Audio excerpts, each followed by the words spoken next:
आकाशवाणी देहरादून से प्रस्तुत हैं प्रादेशिक समाचार। पहले मुख्य समाचार। राष्ट्रपति द्रौपदी मुर्मू ने पूर्व प्रधानमंत्रियों पीवी नरसिम्हा राव, चौधरी चरण सिंह एवं कृषि वैज्ञानिक एमएस स्वामीनाथन को मरणोपरांत भारत के सर्वोच्च नागरिक सम्मान भारत रत्न से सम्मानित किया। प्रदेश में 5 लोकसभा सीटों पर कुल 55 प्रत्याशी चुनावी मैदान में हैं। निर्वाचन आयोग ने लोकसभा चुनाव के लिए प्रदेश के 83,37,914 मतदाताओं की अंतिम सूची जारी की। देहरादून में ऐतिहासिक झंडा मेला शुरू हुआ और मौसम विभाग ने अगले 24 घंटे के लिए राज्य में बारिश का येलो अलर्ट जारी किया। नमस्कार, समाचारों के साथ मैं रागिनी बिंजोला। अब समाचार विस्तार से। राष्ट्रपति द्रौपदी मुर्मू ने आज नई दिल्ली में आयोजित समारोह में पूर्व प्रधानमंत्रियों पीवी नरसिम्हा राव और चौधरी चरण सिंह एवं कृषि वैज्ञानिक एमएस स्वामीनाथन को और बिहार के 2 बार मुख्यमंत्री रहे कर्पूरी ठाकुर को मरणोपरांत देश के सर्वोच्च नागरिक सम्मान भारत रत्न से सम्मानित किया।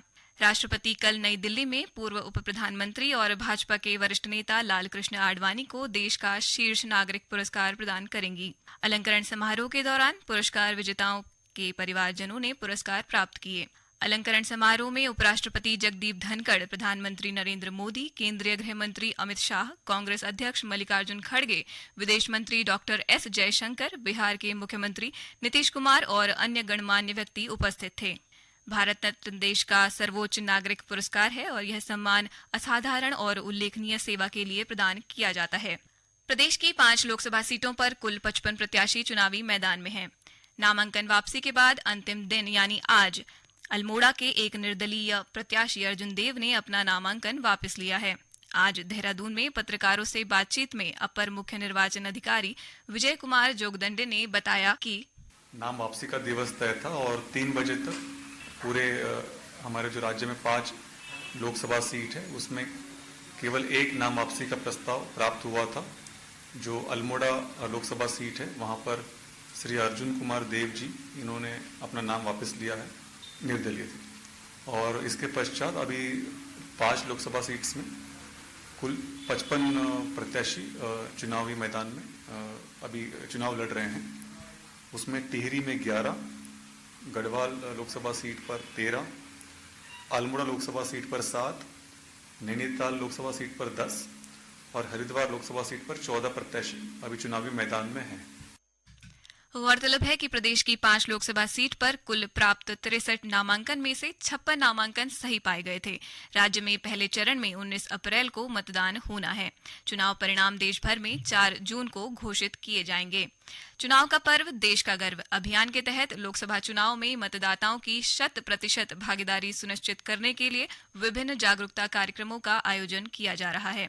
इसी कड़ी में उधम सिंह नगर जिले के नोडल अधिकारी मनीष कुमार ने मतदाताओं को जागरूक करने के लिए बाजपुर स्थित बौर जलाशय में जल क्रीड़ा कार्यक्रम का शुभारंभ किया। बीएलओ पुष्पा रावत ने बताया कि बौर जलाशय में नौकायन के माध्यम से मतदाताओं को लोकसभा निर्वाचन में अपने मत का प्रयोग करने के लिए प्रोत्साहित किया जा रहा है। देहरादून स्थित श्री गुरु रामराय दरबार साहिब में 86 फीट ऊंचे और 3 फीट मोटे झंडे जी के आरोहण के साथ ही आज से ऐतिहासिक झंडा मेला शुरू हो गया है। देश विदेश से बड़ी संख्या में संगतें व श्रद्धालु गुरु की नगरी पहुंचे हैं। संगतों की ओर से दूध, दही, घी, मक्खन, गंगाजल और पंचगव्यों से झंडे को स्नान के साथ विधिवत वैदिक विधान से पूजा अर्चना के पश्चात अरदास की गई। इस बार पंजाब के होशियारपुर निवासी हरभजन सिंह पुत्र हरि सिंह ने दर्शनी गिलाफ चढ़ाया। गौरतलब है कि सिखों के 7वें गुरु हरराय के बड़े पुत्र गुरु रामराय महाराज का जन्म सन 1646 ईस्वी में जिला होशियारपुर के कीरतपुर पंजाब में हुआ था। गुरु रामराय महाराज ने देहरादून को अपनी तपस्थली चुना व दरबार साहिब में लोक कल्याण के लिए विशाल झंडा लगाकर श्रद्धालुओं को ध्वज से आशीर्वाद लेने का संदेश दिया था। होली के 5वें दिन यानी कि चैत्र मास की पंचमी को गुरु रामराय जी महाराज के जन्म दिवस के रूप में मनाया जाता है और हर साल झंडे मेले का आयोजन किया जाता है। ये समाचार आकाशवाणी के देहरादून से प्रसारित किए जा रहे हैं। निर्वाचन आयोग ने लोकसभा चुनाव के लिए प्रदेश के 83,37,914 मतदाताओं की अंतिम सूची जारी कर दी है। इसमें 43,17,579 पुरुष मतदाता और 40,20,038 महिला मतदाता शामिल हैं। थर्ड जेंडर मतदाताओं की संख्या 297 है। राज्य में सर्विस मतदाताओं की संख्या 93,187 है, जिसमें 90,554 पुरुष और 2,633 महिला सर्विस वोटर हैं। अपर मुख्य निर्वाचन अधिकारी विजय कुमार जोगदंडे ने बताया कि प्रदेश में सुगम मतदान के लिए कुल 11,729 पोलिंग स्टेशन बनाए गए हैं, जिसमें 12 दुर्गम पोलिंग स्टेशन के लिए पोलिंग पार्टियां मतदान से 3 दिन पहले रवाना होंगी। वहीं 705 पोलिंग पार्टियां मतदान से 2 दिन पहले पोलिंग स्टेशन के लिए प्रस्थान करेंगी, जबकि 11,012 पोलिंग पार्टियां मतदान से 1 दिन पहले पोलिंग स्टेशन के लिए रवाना होंगी। प्रदेश में लोकसभा चुनाव के लिए सभी राजनीतिक दलों ने चुनाव प्रचार अभियान तेज कर दिया है। भाजपा, कांग्रेस, उत्तराखंड क्रांति दल के साथ अन्य राजनीतिक दल और निर्दलीय प्रत्याशी मतदाताओं को अपने पक्ष में मतदान के लिए चुनाव प्रचार में जुटे हैं। गढ़वाल संसदीय क्षेत्र से भाजपा प्रत्याशी अनिल बलूनी ने आज श्रीनगर विधानसभा में चुनाव प्रचार किया। इसी संसदीय क्षेत्र के कांग्रेस प्रत्याशी गणेश गोदियाल ने रामनगर विधानसभा में जनसंपर्क अभियान किया। भाजपा नेता व मुख्यमंत्री पुष्कर सिंह धामी ने अल्मोड़ा सीट से उम्मीदवार अजय टम्टा के पक्ष में रानीखेत में रोड शो किया। वहीं कांग्रेस उम्मीदवार प्रदीप टम्टा ने पिथौरागढ़ में जनसंपर्क किया। टिहरी संसदीय क्षेत्र से कांग्रेस प्रत्याशी ज्योत सिंह गुंसोला ने देहरादून के रायपुर में जनसभा कर मतदाताओं से पार्टी के पक्ष में मतदान की अपील की।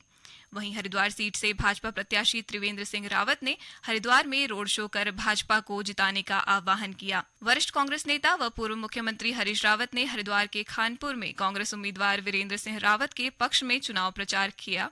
इसी बीच श्री धामी ने रुद्रपुर में पार्टी पदाधिकारियों और कार्यकर्ताओं से भाजपा के वरिष्ठ नेता व प्रधानमंत्री नरेंद्र मोदी की 2 अप्रैल को प्रस्तावित रैली को लेकर चर्चा की। हरिद्वार के लक्सर में पुलिस ने अलग अलग जगह पर छापेमारी करी और अवैध शराब कारोबारियों को गिरफ्तार कर लिया, जिनके पास 130 लीटर कच्ची शराब बरामद की है। साथ ही शराब बनाने के उपकरणों को जब्त करते हुए 1000 लीटर लाहन को मौके पर ही नष्ट कर दिया गया। कोतवाली प्रभारी राजीव रौथार ने बताया कि लोकसभा चुनाव को सकुशल संपन्न कराने के लिए क्षेत्र ने नशा तस्करों को और शराब माफियों के विरुद्ध अभियान चलाया जा रहा है। और अब एक नजर मौसम पर। प्रदेश के अनेक हिस्सों में आज सुबह तेज हवाओं के साथ हल्की से मध्यम बारिश हुई।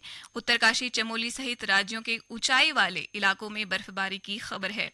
दोपहर बाद से राज्य के अधिकतर हिस्सों में मौसम साफ बना हुआ है। हालांकि मौसम विभाग ने अगले 24 घंटे के दौरान राज्य में कहीं कहीं आकाशीय बिजली चमकने, ओलावृष्टि और झोंकेदार हवा चलने को लेकर येलो अलर्ट जारी किया है।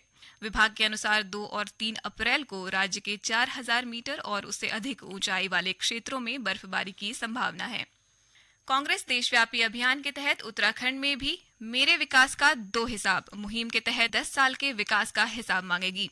कांग्रेस प्रदेश उपाध्यक्ष मथुरा दत्त जोशी ने भाजपा पर आरोप लगाया कि बीजेपी जनता के सवालों से बचने का रास्ता खोजती है और भावनात्मक विषयों का सहारा लेती है। उन्होंने कहा कि पार्टी का यह अभियान केवल सोशल मीडिया तक नहीं, बल्कि सोशल, डिजिटल, प्रिंट और इलेक्ट्रॉनिक मीडिया के माध्यम से भी मजबूती से चलाया जाएगा। कांग्रेस की मुहिम मेरे विकास का 2 हिसाब भाजपा के प्रदेश मीडिया प्रभारी मनवीर चौहान ने हास्यास्पद करार देते हुए कहा कि भाजपा अपने 10 साल का रिपोर्ट कार्ड लेकर ही जनता के बीच है। उन्होंने कांग्रेस पर तंज कसते हुए कहा कि पिछले 10 सालों में देश बहुत बदल गया है, लेकिन कांग्रेस की नकारात्मक सोच और देश विरोधी मानसिकता नहीं बदली है।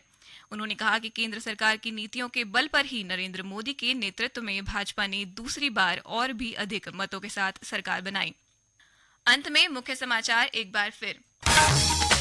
राष्ट्रपति द्रौपदी मुर्मू ने पूर्व प्रधानमंत्री पीवी नरसिम्हा राव और चौधरी चरण सिंह एवं कृषि वैज्ञानिक एमएस स्वामीनाथन को मरणोपरांत भारत के सर्वोच्च नागरिक सम्मान भारत रत्न से सम्मानित किया। प्रदेश में 5 लोकसभा सीटों पर कुल 55 प्रत्याशी चुनावी मैदान में हैं। निर्वाचन आयोग ने लोकसभा चुनाव के लिए प्रदेश के 83,37,914 मतदाताओं की अंतिम सूची जारी की।